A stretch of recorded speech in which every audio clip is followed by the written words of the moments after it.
আরে তুই শোন, তুই আজকে আমার বাড়ি ছেড়ে চলে যাবি আর আমারে কখনো কল দিবি না। আর আমি 1 মাস পর দেশে এসে তোর ডিভোর্স দিব। কল রাখ তুই। এই শুভ, এই কি করলি তুই এটা? আমি যা করছি ঠিকই করছি। ওর মতো বেইমানের আমার কোনো দরকার নাই। বাড়ি গিয়ে আমি একটা না 5টা বিয়ে করতে পারবো।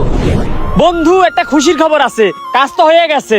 কাজ হয়ে গেছে মানে কি হয়েছে? পেস্ট তো লাগাই দিছি শুভ আর ওর বউয়ের ভিতরে। কয়েকদিন পরে তো ওদের ডিভোর্স হয়ে যাবে। কি রে, ডিভোর্স হয়ে যাবে মানে?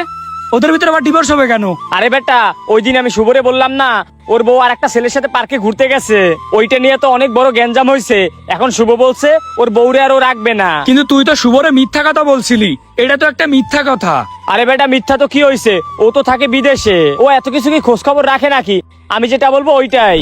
আরে ভাই, তুই কি পাগল? তুই একটা জিনিস চিন্তা করতো, তুই যে এই কাজটা করলি এটা কি ঠিক করলি? তুই একটা সংসার নষ্ট করে দিলি। ছেলেটা কত কষ্ট করে বিদেশে, একটা প্রবাসীর কষ্ট কি তুই কখনো বুঝবি? প্রবাসের মাটিতে সারাদিন কষ্ট করে, সারা মাস কষ্ট করে ও বাড়িতে টাকা পাঠাই, আর তুই ওর মাথায় এত বড় একটা টেনশন দিলি, ওদের সংসারের ভিতর ঝামেলা বাঁধাই দিলি। এই কাজটা কি তুই ঠিক করলি?